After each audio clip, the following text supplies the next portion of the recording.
জন্য, নিজের মাতৃভূমিকে রক্ষা করার জন্য, নিজের দেশ মাতৃকাকে রক্ষা করার জন্য। এটা আমার আপনার সবার কর্তব্য। আমরা মহাপ্রভু এটাকে শিক্ষা দিয়েছে, আমার ভগবান কৃষ্ণ শিক্ষা দিয়েছে, ভগবান রামচন্দ্র শিক্ষা দিয়েছে। যদি অস্ত্র হাতে নিয়ে যুদ্ধ করেও নিজের দেশ মাতৃকাকে রক্ষা করতে হয়, তাও করতে হবে। এটা সাধুদের নির্দেশ, করতে হবে।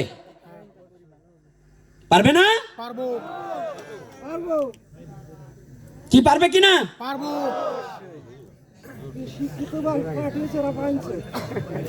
কি কষ্ট হচ্ছে নাকি আমার কথায়? না না না ঠিক আছে। যুদ্ধ ধর্মে নেই, আচ্ছা আচ্ছা অন্যায় যুদ্ধ নয়, ধর্মযুদ্ধ। তাহলে ভগবান কৃষ্ণ কেন অর্জুনকে যুদ্ধ করার নির্দেশ দিলেন? আপনারা পুতু পুতু করছেন, তিলকে কপাল লই একেবারে বৈষ্ণব সাজে বসেছেন, পরে চাইলে জম্বের খাওয়া খাচ্ছেন।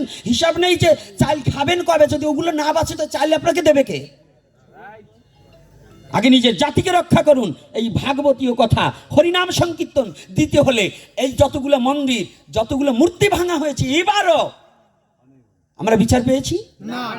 প্রধানমন্ত্রী শেখ হাসিনা থাকাকালীনও, সরকার পতন হওয়ার আগেও 2021 সালে 2021-এ যে নির্যাতন হলো, তার বিচার কি পেয়েছেন? পেয়েছেন? কয়টা ধরেছে? আর আপনারা দেখতে পেয়েছেন? এরাই চক্রান্ত করে চট্টগ্রাম, এই 1.5 কেজি চুপ, চট্টগ্রাম হাজারি লেনের ঘটনায় 2 শতাধিক হিন্দুকে নির্যাতন চালাচ্ছে এখনো। এটা আমাদের কাছে নিউজ আছে। তাও প্রশাসন নির্যাতন করছে। এই প্রশাসন জানে না 2021-এর কথা কি ভুলে গেছে? তারা নিজেরা কোরআনে রেখে সনাতনী মন্দিরগুলো পুড়িয়ে দিয়েছে, সনাতনী ছেলে মেয়েদের হত্যা করেছে, মানুষগুলোকে হত্যা করেছে, সনাতনী বাড়িঘরগুলোকে পুড়িয়ে দিয়েছে। এরা কারা? আর সেই প্রশাসনই আজকে তারা আবার হিন্দুদের প্রতি নির্যাতন করছে। তাহলে এই দেশ বাংলাদেশ স্বাধীন হয়নি। আর যদিও হয়ে থাকে তাদের জন্য হয়েছে, আমাদের জন্য কোনো স্বাধীন হয়নি। আমরা স্বাধীনভাবে বাঁচতে পারছি না। এটা আমরা মেসেজ দিয়ে সারা পৃথিবীতে জানিয়ে দেব যে আমরা বাংলাদেশের হিন্দুরা কোনো স্বাধীন পাচ্ছি না। এজন্য আপনাদের গর্জে উঠতে হবে।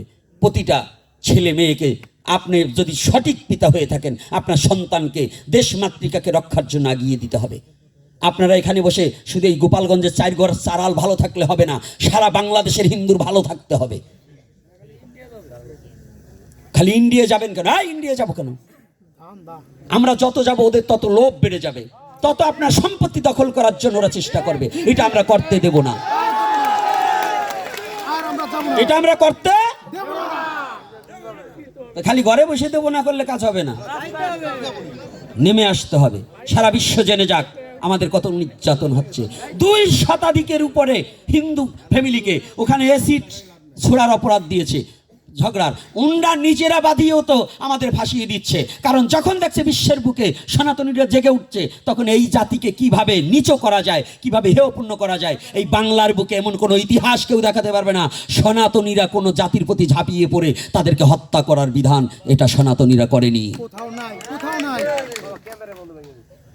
সারা বিশ্বে কি প্রশাসন, যে প্রশাসন সিসি ক্যামেরাটাকে পর্যন্ত ভাঙে, সিসি ক্যামেরাটার ফুটেজ দেখে কারা সত্যতা মিথ্যা বিচার করবে।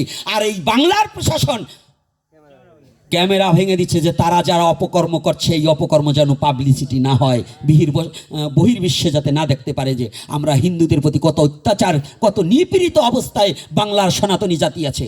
আর সেই জাতি খালি ভাগবত হরে কৃষ্ণ বললেই কারাচাইল পাওয়া যায় না? হ্যাঁ, আর যে সাধুরা খালি পরের বাড়ি খিচুড়ি আর ডাল ভাত খাওয়ার জন্য ঘুরে বেড়ান, এগুলোকে বন্ধ করুন। আগে নিজের জাতিকে তা রক্ষা করার নিমিত্তে আমাদের এগিয়ে আসতে হবে। কষ্ট পাচ্ছেন নাকি?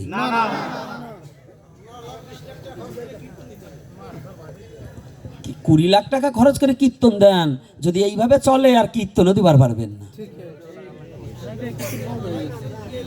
এজন্য আমি চরণ ধরে করি না যে কখনোই নিজের সন্তান যদি যেতে চায় কেউ বাধা দেবেন না। আর আরেকটা কথা, আশীর্বাদ করে দেবেন যে যেন ভগবান গৌরহরি কৃপা ওর প্রতি বর্ষিত হোক, আন্দোলন করে যেন আমার সনাতনী জাতির শান্তি ফিরিয়ে আনতে পারে। কি এটা আমরা চাওয়া? কি এটা কি রাজনীতি? এটা কি রাজনীতি? আমার দুঃখের কথা আমি বলতে পারবো না? অবশ্যই পারবো। তো এটা আমাদের দুঃখের কথা। আমি এই বাংলাদেশের মধ্যে, আমি গোপীনাথ কোনো রাজনীতিতে নাম লেখাইনি, আমি আজও না, আমি এখনো কোনো রাজনীতিতে কোনো দলের পা চাটপার যাব না। কিন্তু আমার কথা হচ্ছে, আমি একটা কারণেই মুখ খুলেছি, যার কত সহ্য করব। সেই জন্ম অবধি এই পর্যন্ত যন্ত্রণা ছাড়া আর ভালো কিছু পেলাম না। এই যন্ত্রণার কারণে আজকে আমাদের বলতে বাধ্য, আজকে বলতে বাধ্য। কয়েকদিন আগে যে ঘটনাটা দেখেছেন, প্রকাশ্যে দিবালোকে একটা করে ইস্কন ধরে ধরে জবাই করো, এর কয়টা ধরেছে প্রশাসন? একটাও না। তাহলে প্রশাসন আমাদের জন্য নয়, এই প্রশাসন আমাদের জন্য নয়। যদি আমাদের হতো তাহলে এই কটা, ওরা তো জঙ্গি সংগঠনের হেফাজতের ব্যানার দিয়ে এই জঙ্গিগুলো মাথা চারা দিয়ে উঠতেছে, আর এই সাম্প্রদায়িক দ্বন্দ্ব বাঁধাবার জন্য, হিন্দু মুসলমান একটা মারামারি করার জন্য, হিন্দুরা যাতে না থাকতে পারে এই ব্যবস্থা এরা করছে। ঠিক ঠিক ঠিক ঠিক। ইসকন কোনো বাইরের সংগঠন নয়, ইসকন বাংলার সংগঠন। কারা বলছে বৈদেশিক সংগঠন? ইসকন কার আদর্শ মানে? মহাপ্রভুর আদর্শ মানে। কার আদর্শ? আর মহাপ্রভু কোন দেশের সন্তান? এই বাংলার মাটির সন্তান। ওই রাক্ষসেরা জানে না যে মহাপ্রভু সাক্ষাৎ ভগবান ব্রজেন্দ্র নন্দন, ভগবান শ্রীকৃষ্ণ চৈতন্য মহাপ্রভু। আর তিনি এই বাংলার সন্তান, এই বাংলার মাটি, এই উর্বরা মাটিতে তিনি আবির্ভাব হয়েছেন। এজন্য ইসকনকে ধরে ধরে জবাই দেওয়া না, এটা স্লোগান ইসকনের উপর দিয়ে চালিয়ে দিয়ে প্রত্যেকটা হিন্দুকে হত্যা করার হুমকি দিয়েছে। এই প্রতিটা হিন্দুকে হত্যার হাত থেকে রক্ষা করতে হলে আপনাদেরও প্রতিবাদ জানাতে হবে। পারবেন না? পারবো। কেন শাখা চুরি পরে ঘরে বউর কাছে বসে থাকবেন, বউরে প্যান্ট শার্ট পরাবেন আর নিজে শাখা সিঁদুর পরবেন, তাহলে কাজ হবে। রাগ করছেন নাকি? রাধে রাধে। কথা সত্য না মিথ্যা? তো এইবার কত বাজে তাই দেখি। আপনারা আমার, হ্যাঁ 11টা বেজে গেছে, আর বেশি সময় আপনাদের সময় আমি দেব না, কারণ আপনারা লস করেছেন। আমি 2.5 ঘন্টা 3 ঘন্টা আলোচনা করতাম, কারণ একেতে ব্রতের দিন, আগামী দিন ব্রত শেষ হবে আমাদের, যারা একাদশী থেকে শুরু করেছি, আগামী দিন ব্রত শেষ। আবার আমার এখান থেকে ঘড়িসার যেতে হবে। তো এখন এই যে রাত 1টা নাইটে তার বন্ধ নেই, আপনাদের চরণের আশীর্বাদে চলছি। আপনাদের এইখানে এসেই আজকে পেলাম যে এই কথা বলা যাবে না, কিন্তু অন্য কোনো জায়গায় আমার এই সারা বাংলাদেশে সাহস পায় না আমার সামনে এসে কথা বলতে যে এইটা বলবেন না। কিন্তু যেই বলুক, আমি চরণে হাত রেখে বলি, আপনারা সমাজকে এগিয়ে দেন, হ্যাঁ আস্তে সমাজকে এগিয়ে দেন। নর নারী 15 দিনের বাচ্চা নিয়ে প্রয়োজন বোধের পথে নামবো, যতদিন পর্যন্ত আমাদের অধিকার আদায় না হবে। না হবে। এইবার প্রশ্ন করছে দান, আমি তো অত